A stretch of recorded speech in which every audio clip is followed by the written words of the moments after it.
My name is Stephen Upton. I'd like to welcome you to my war walks number 4 to Linge in the Vosges in France. This was filmed in January of 2015. The concrete building in front of you now is actually the visitor centre, and there's a very good museum in there. Unfortunately, on this occasion it was closed, so I couldn't go in there.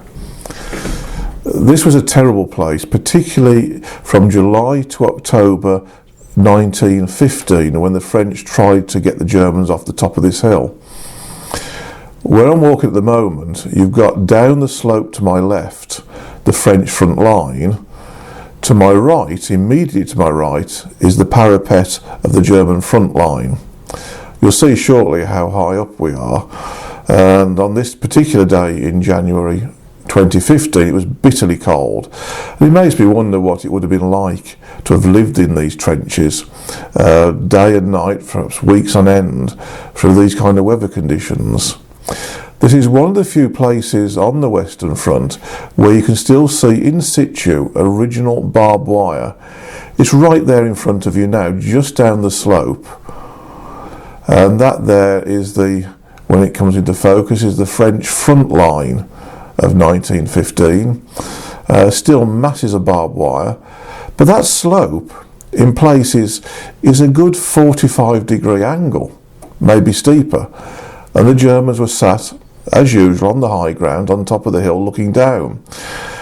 What astonished me of this location is not only the closeness of the trenches, but how high the German trenches were directly above the French. It wouldn't be difficult to lob a hand grenade over the German parapet and for it to go down the hill straight into the French frontline trench. These, of course, must have been terrible conditions for the French to live under. You can see the barbed wire here in the very narrow no man's land, and there's the French first line down the slope, and in that part must be a good 60-degree incline. The Germans, after the French failed to take the hill by October 2015, the Germans simply sat there and the French sat down their part of it right until the end of the war of November 1918. They just simply had a standoff there, and it resorted to shelling. What you can see now with the trees, of course, at that time would have been barren hillsides pockmarked with shell holes, craters. The trees, of course, have all grown up since the war. The German trenches here are incredibly well constructed, carved into solid rock in parts, very similar to the Hartmann-Weiler Kopf, which hopefully I'll get a film of on another occasion. But the views are quite stunning, even though it was a bit of a murky day with quite low cloud cover. And again, you can just see that post there. That bit of netting you can see on the right would have been to protect the Germans from French grenades, and again to the left you can see the German barbed wire just on the edge of the slope. A German trench, we're just crossing over the German frontline trench. German trench going off down to the left a little bit there, and all the way along here loopholes such as these where they could fire rifles or machine guns through. That sign giving you the direction back to the third line, the second and third German lines. This, of course, is the German first line, front line. You can see directly in front of you now a trench where I'm pointing running off there. That's an extension just in front of the German front line going off there.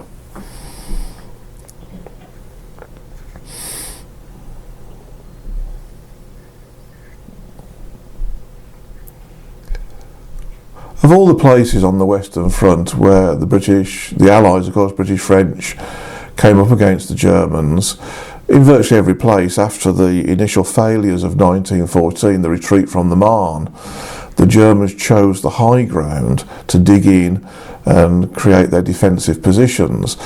But of all those places, right from Flanders to the Swiss border, across the top of the Vosges here at Linge, and a little bit further south at the Hartmann-Weiler Kopf, they must have been the most terrible places to try and attack. Not only are you going up against barbed wire, dug-in infantry and machine guns, but you're having to advance up slopes that are sometimes 60-degree inclines. During the months July to October 1915, the French lost, attacking these trenches, an estimated 17,000 killed. I don't know how many wounded. That number doesn't appear to be known, but 17,000 men killed trying to take this hilltop. You see all the way along here, we just passed a couple of steel plates where snipers will be. There's one there, and there's a little trap door that would swivel out of the way so that you could put your rifle through. But those steel plates were for snipers, to protect them against counter sniper fire.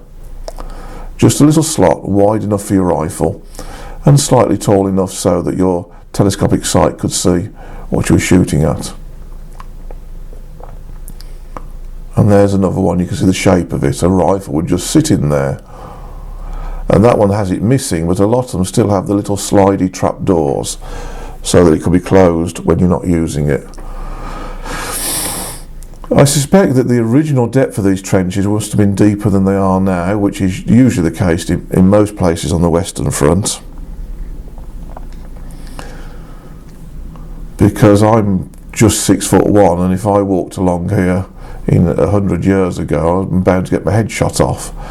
And you look there where there's a little hole there for a rifle to go through, you'd have to be a midget or lying on the ground to do that if this was the original depth of the trench. And here you can see it only comes up to my waist, the protection. So I expect that originally they were considerably deeper than this. There's a little dugout and a blockhouse there, some observation slits, and again another loophole all the way along this front line. Loophole after loophole. But you see how well they're constructed out of rock and stone. So the Germans didn't have the problem with mud or the sides of the trenches caving in wet weather.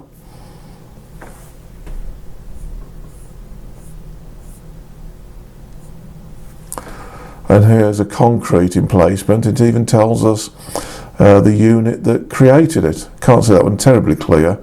But there's another one shortly where it's a lot clearer, where it says built by and the unit designation.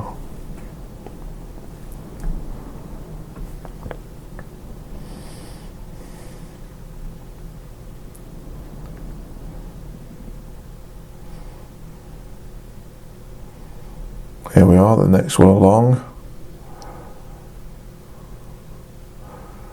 BLIR, number 29 or 29 something, number 29.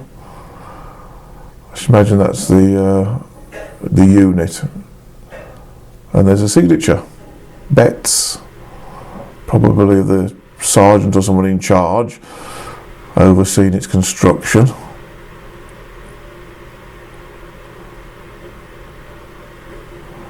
Possibly a 29th Infantry Regiment of somewhere, Bavarian or Brandenburg or something, I don't really know, just surmising.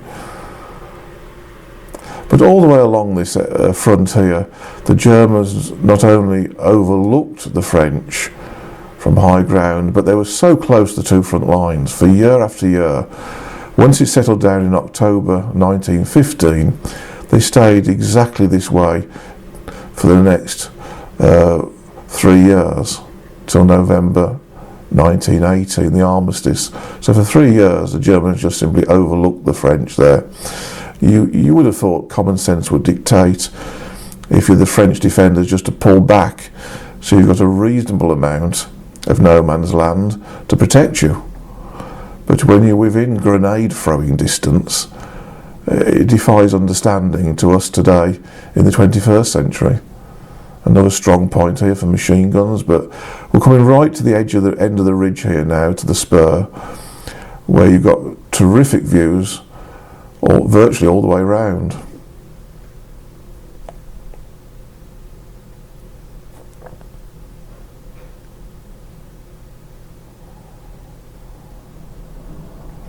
If you get opportunity to visit Linge, I'd also suggest you travel further south and go to the Hartmann's Weilerkopf. The trenches there, both French and German, because they're both on top of the hill there, are possibly better preserved in some respects. Many of them are solid rock cut trenches, particularly the German ones. So this is high up in the Vosges in Alsace, France. In 1914, when the war started, this area was actually German territory. As a consequence of the Franco-Prussian War of 1870-71, both Alsace and Lorraine were ceded to Germany.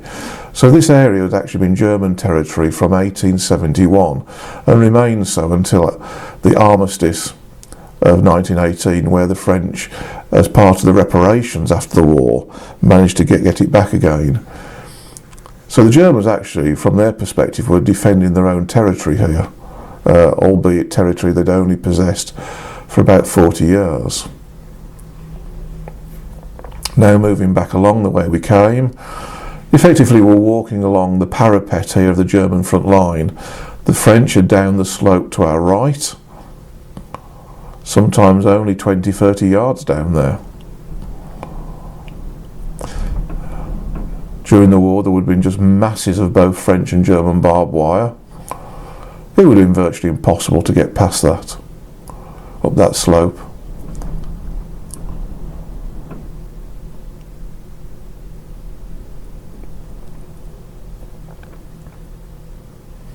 You can just see the line of a trench going off to the front there, off to my right, sorry.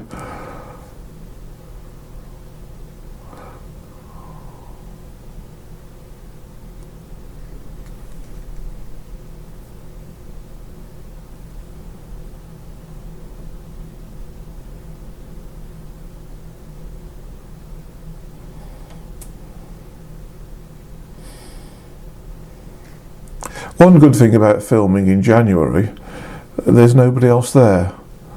I should imagine if you came here as a weekend in the summer, it's going to be very busy because the visitor centre is well worth seeing. We're now moving back behind the German front line, going to the German second line.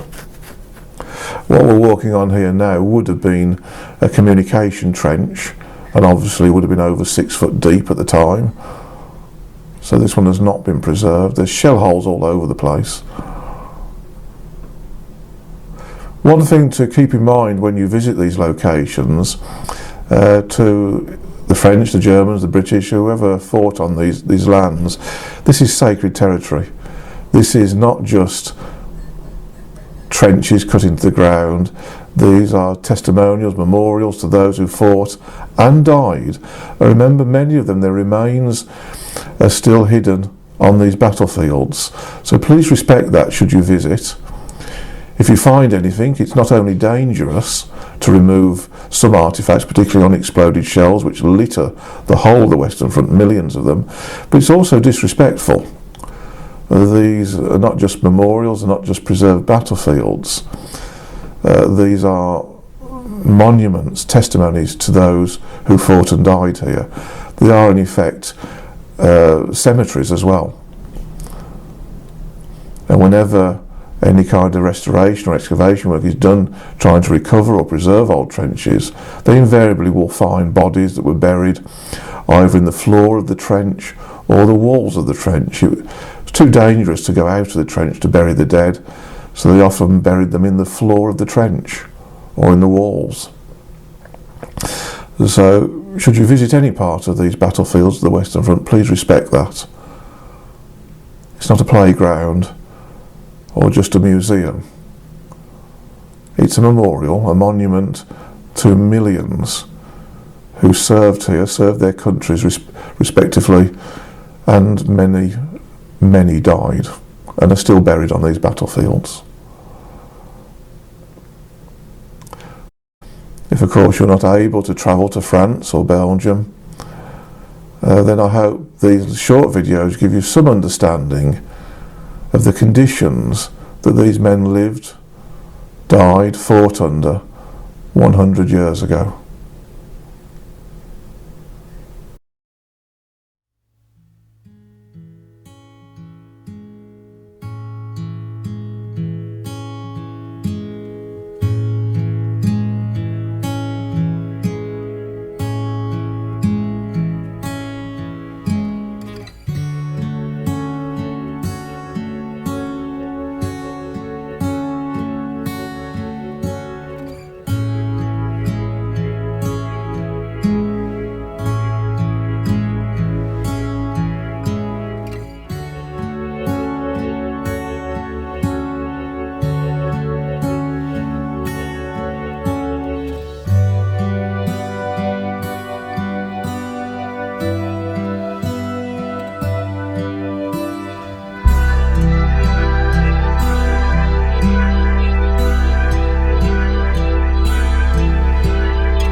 Once again, thank you for joining me on my wall walks number 4.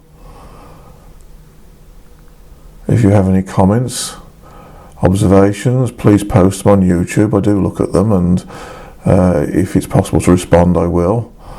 And have a look at my other wall walks if you found this interesting. Hopefully you'll have found it educational, because that's one of my main intentions.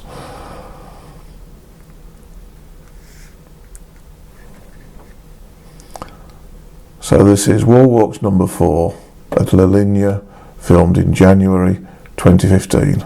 Thank you for watching.